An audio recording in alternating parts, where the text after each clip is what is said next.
In 1985, a 54-year-old engineer was offered a job nobody wanted: build a semiconductor industry on an island with no oil, no rare earths, and no chip industry to speak of. 40 years later, that island prints about 90% of the most advanced chips on Earth. Nothing in your pocket, your car, or your data center exists without it, and there is no second one. Every phone, every car, every fighter jet, every data center training an AI model tonight. All of it comes through a chain with 5 links and no spare parts. This is the building, Fab 18 in Tainan, 100,000 wafers a month, and a customer list that explains the last 10 years of the economy. This is the story of how that happened, and of the map that lets you watch every piece of it, live tonight. The engineer was Chang. He had spent 25 years at Texas Instruments, running their entire semiconductor business, and he had just watched the top job go to someone else. So he left. Taiwan called, and Chang arrived with an idea so unfashionable that 3 American companies had already turned it down: a factory that would build chips for everyone and sell none of its own. Only Philips said yes, $58 million and its patents, for 27% of a company that did not exist. In 1987, at 56 years old, Chang founded TSMC. Philips later sold its stake. It is remembered as one of the most expensive exits in corporate history. Chang is 94 now. The company he started is worth more than the 3 that turned him down. That single decision rewired the industry. Because if someone else builds the chips, you no longer need a factory. Apple, Nvidia, AMD, and Qualcomm have never owned one. It started here, in Hsinchu, and it never left the island. Now hold that year, 1984, and move 10,000 kilometers to a wooden shed with a leaking roof next to a Philips lab in the Netherlands. 31 people were trying to build machines that print circuits with light. They nearly went bankrupt. Philips lost interest. Today that company is called ASML, and it has no competitors. None. 0. It took them until 2010 to make their first extreme ultraviolet machine work. 26 years. Most companies do not survive 1 failed decade. ASML survived 2. 1 dot in the south of the Netherlands. Open it and you get the share, the customers, and every country hanging off it. What took them 20 years to build works like this? Molten tin falls in droplets 50,000 times a second. A laser hits every droplet twice. The tin becomes a plasma hotter than the surface of the sun, and it emits light 13.5 nanometers long. That light is swallowed by air and by glass, so lenses are useless. It has to bounce off mirrors, and the mirrors come from 1 German town. Scale 1 up to the size of Germany, and its biggest bump would be under a millimeter. 1 company in 1 town makes 100% of them. The finished machine weighs 150 tons, holds 100,000 parts, ships in 40 containers, and costs up to $400 million. On Christmas Eve, 2010, the first one made light.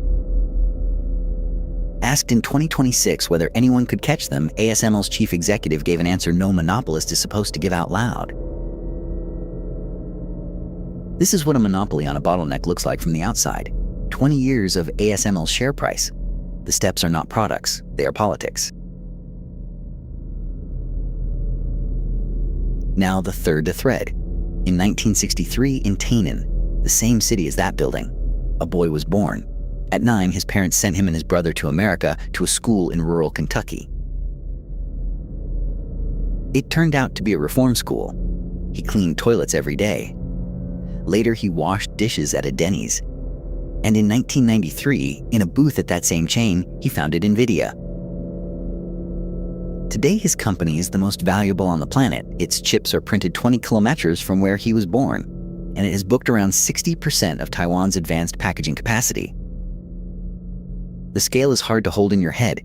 1 leading-edge fab costs about $20 billion, an aircraft carrier built to print objects you cannot see. This year alone, TSMC will spend up to $64 billion. And this is what the market did with that.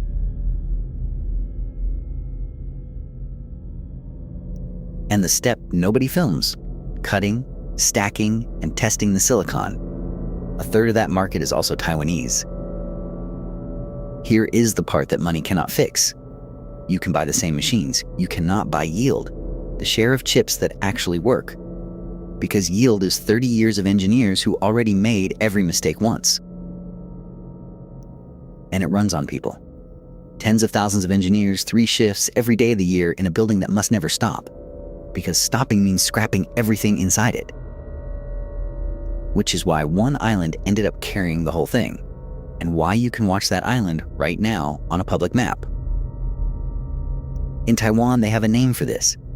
They call it the Silicon Shield, the idea that the world will not let the island fall, because the world cannot afford to lose the factory.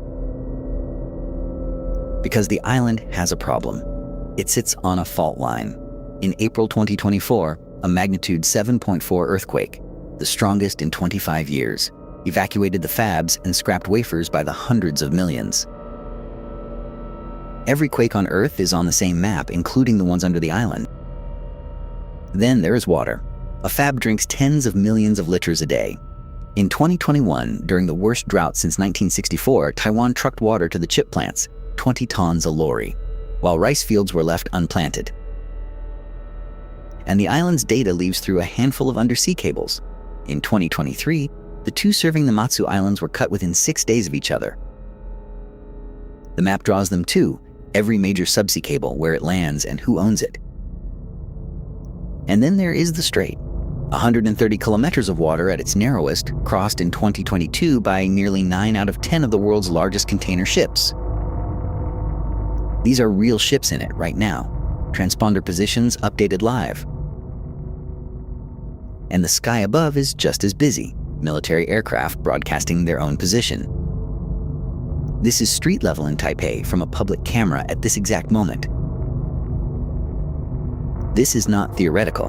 In 1999, a magnitude 7.6 quake knocked out power across the island, froze the science parks, and rippled through the world's electronics prices for months.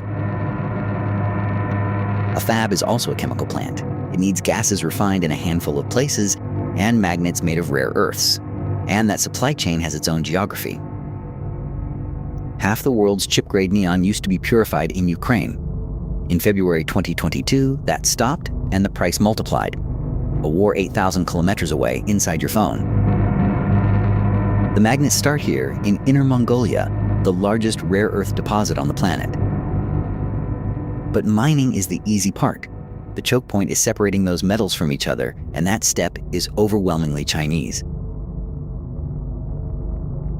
And much of the heavy stuff is dug here, in Myanmar, in territory held by an armed group. These metals are not exotic curiosities. They are the magnets in electric motors, in wind turbines, in guidance systems, and in the actuators of an F-35. Industrial plants have always been military targets. What is new is that now they are documented in public within hours by people with satellite images and video. And we already ran the experiment gently. In 2021, a shortage of the cheapest, oldest chips idled car factories on 3 continents and cost that industry around $200 billion. This is one, an industrial plant hit by a drone, with the photo, the coordinates, and the source. Not a claim, a file. The same map draws the actual front lines, redrawn from open sources every few hours. And where satellite navigation is being jammed right now, measured by ordinary aircraft. Now put a chip fab in that picture. A refinery can be patched in months. A 3-nanometer fab is a building where a single dust particle ruins a wafer and every tool is calibrated over years. So 3 continents are trying to clone it. $52 billion in the United States, 43 in Europe, trillions of yen in Japan, Phoenix, Dresden, Kumamoto. Arizona is the most expensive reshoring in history, running 4-nanometer wafers for Apple and Nvidia. Dresden is the first European fab of the Taiwanese giant co-owned by Bosch, Infineon, and NXP. But look at the scale. Arizona runs about 20,000 wafers a month. Fab 18 alone runs 100,000, and the advanced packaging still goes home to Taiwan. And China, cut off from the machine since 2020, is building its own industry anyway. Older tools, enormous subsidies, and a lot of stubbornness. And in June 2026, Washington told ASML it believed one of its most advanced tools had ended up in China anyway. Which brings us to the detail that tells you how nervous everyone is. According to multiple reports, those scanners can be shut down remotely. A kill switch on the most expensive machines ever built. So this is the chain. Mirrors from a German valley. One machine from a Dutch shed.